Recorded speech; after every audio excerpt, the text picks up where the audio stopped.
नमस्कार, स्वागत है आपका और मैं हूं आपके साथ सपना दीपक मदेशिया। दिल्ली के दंगल में महज 3 दिन का वक्त बचा हुआ है। 5 फरवरी को वोटिंग होने वाली है और सभी पार्टियां अपने अपने जीत के दावे कर रही हैं। इस बीच आपको बता दें कि विधानसभा चुनाव का जिक्र कर ले तो बीजेपी, कांग्रेस और आम आदमी पार्टी में सबसे बड़ा मुकाबला देखा जा रहा है। तो वहीं बीएसपी भी पीछे नहीं है। बीएसपी भी अपने तमाम दाव के साथ और अपनी दावेदारी पेश कर रही है। और इस वक्त स्टूडियो में हमारे साथ बेहद खास मेहमान मौजूद हैं। हमारे साथ बसपा से प्रत्याशी, नई दिल्ली विधानसभा से प्रत्याशी इस वक्त वीरेंद्र सिंह मौजूद है। सवालों की शुरुआत करूंगी, लेकिन सबसे पहले आपसे जानने की ये कोशिश करूंगी कि बसपा से जुड़ने के लिए आपको कैसे बसपा किसने प्रभावित किया और आपने बसपा को चुना? सबसे पहले तो मैं आपका धन्यवाद करता हूं कि आपने इतना समय निकाला जी, और ये एक चर्चा का विषय जो आज हमें रखना चाहिए उसमें आपने समय दिया। बसपा एक वैचारिक पार्टी है और बाबा साहब भीमराव अंबेडकर ने की विचारधारा को आगे बढ़ाते हुए काशीराम जी ने ये एक नींव रखी थी कि जो बहुजन समाज के लोग हैं इस देश में, मैं जाति व्यवस्था की बात नहीं कर रहा, ना धर्म व्यवस्था की बात कर रहा, मानस बराबरी की अगर कोई बात करे तो इस देश में कोई दलित, मुस्लिम, हिंदू, सिख, ईसाई, किसी भी धर्म का व्यक्ति जो पीड़ित है, शोषित है और उसके हक अधिकार के लिए अगर भारत में कोई लड़ने वाली पार्टी है तो वो बीएसपी है। बिल्कुल इसी विचारों से प्रेरित होकर हम बसपा के साथ हैं। बात नई दिल्ली विधानसभा की कर ले तो यहाँ खुद आप संयोजक, आपके मुखिया अरविंद केजरीवाल हैं, तो कितना टक्कर आप दे पा रहे हैं? बहुत बड़ी टक्कर है मैडम, क्योंकि इनके पास अब जनता समझ गई है। पिछले बार चुनाव में इन्होंने जो प्रोपगेंडा किया, जो नंगा नाच किया, बीजेपी हो या कांग्रेस या आम आदमी पार्टी, तो ये जनता बिल्कुल समझ चुकी है कि इतने दिन में अगर ये कुछ दिल्ली के हालात 13 साल में केजरीवाल जी नहीं सुधार पाए तो अब क्या कर सकते हैं? ये अब कुछ नहीं कर सकते। जनता बिल्कुल समझ चुकी है क्योंकि लोग जागरूक हो चुके हैं। अब उनके अंदर ये जहन में कहीं ना कहीं बात है कि जब कोरोना में आज मैं जिस झुग्गी में जाता हूं, जिस बस्ती में जाता हूं, जिस धोबी घाट पर जाता हूं, सबसे ज्यादा धोबी घाट है नई दिल्ली विधानसभा में, तो मैं देखता हूं और मैं लोगों से कहता हूं कि भाई साहब, माता जी, बहन जी, आप उस चीज को मत भूलना कि कोरोना में आपके पेट में ना रोटी थी, ना आपको सुरक्षा थी, ना सुविधाएं थी, ना आपका इलाज था। आपके घर पे कोई नहीं आया, किसी भी पार्टी का नेता नहीं आया आपके घर में, ना किसी ने देखा। वो सोच रहे थे कि भीड़ है, ये मर रहे हैं, मरने दो। दूसरी बात, G20 की, ये जो हॉटस्पॉट वीआईपी एरिया है न्यू दिल्ली का, G20 का जो सम्मेलन हुआ उसमें जो गरीब जनता थी, धोबी घाट थे, अपने झुग्गी बस्तियां थी, उसको कवर करके ढक दिया गया इस तरीके से कि ये गरीब जनता है, ये अछूत लोग हैं, ये बाहर से मेहमान आएंगे, उनको दिखने नहीं चाहिए। एक जो सरकार, ये सत्ताधारी पार्टियां, जैसे कि बाबा साहेब भीमराव अंबेडकर जी ने हमें वोट का अधिकार दिया, बिल्कुल जनता से जाके हम यही अपील कर रहे हैं। हम फ्री की रेवड़ी देने वाले आदमी नहीं है मैडम। बाबा साहेब भीमराव अंबेडकर जी ने जो हमें वोट का अधिकार दिया, उस वोट की कीमत डिसाइड हो रही है कोठियों में, बंगलों में, वीआईपी के घरों में, कि ये वोटर 11,000 में खरीदें, कि 5,000 में खरीदें, 2100 में खरीदें, कि 1000 में खरीदें।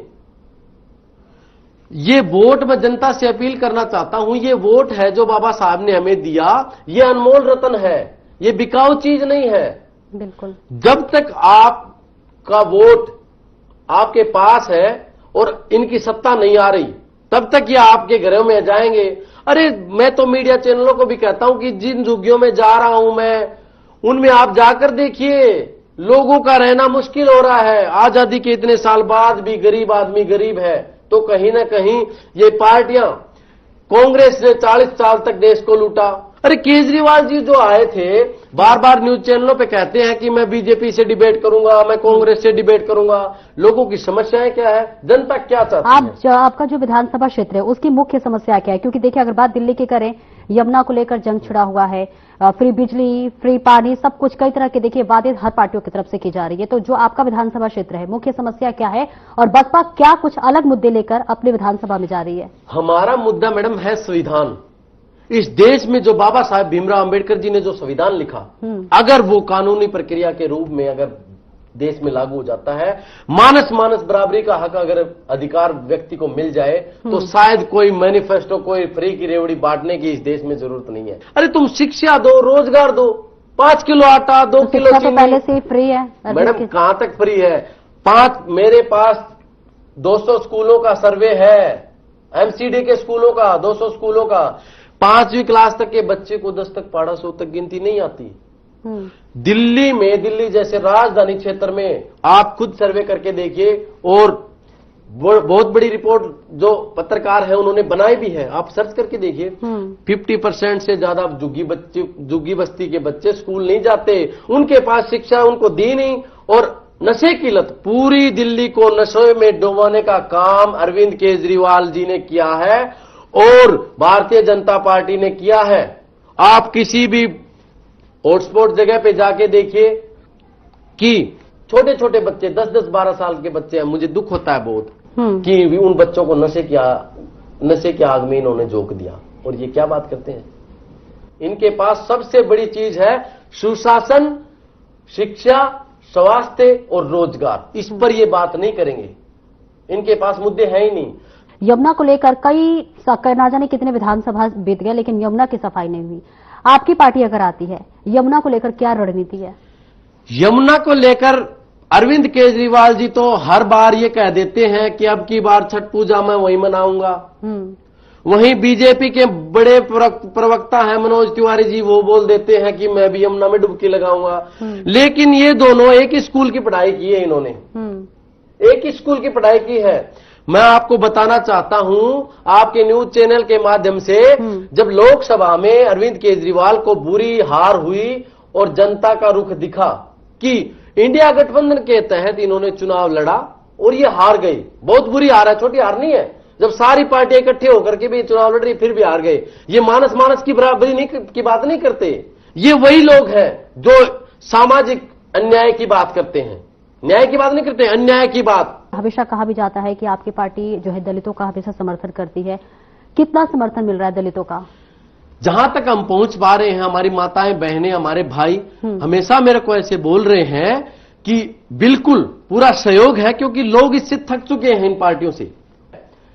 कोरोना में कैसे लोगों ने पलायन किया, कोई पुरानी घटना नहीं है, वो लोगों के जहन में कहीं न कहीं जिंदा है। यहां से बिहार गया व्यक्ति, यहां से यूपी गया, उत्तराखंड गया, राजस्थान गया, गुजरात गया, हरियाणा गया, पंजाब गया, वो मजदूर आदमी, उसकी वैल्यू इनके सामने कुछ नहीं थी। तो जनता बिल्कुल समझदार हो चुकी है और अब इनके प्रोपगंडे में नहीं आएगी।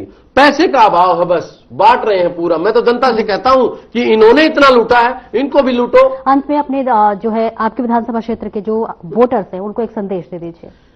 मेरा जो नई दिल्ली विधानसभा क्षेत्र के जो वोटर हैं और पूरी दिल्ली के जो वोटर हैं, उनको हम कहना चाहते हैं, आप बचिए और अपने बाबा साहेब भीमराव अंबेडकर की जो विचारधारा थी, मानस बराबरी की बात कीजिए।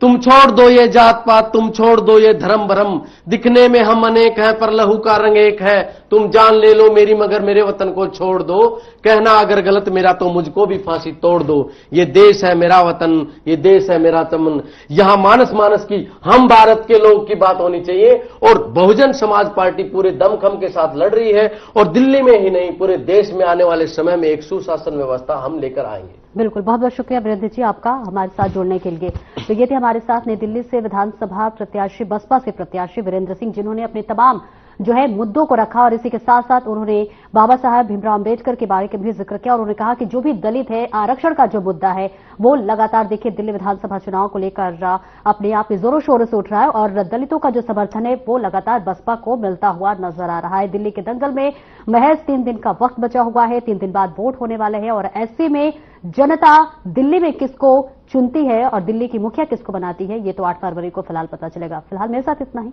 नमस्कार।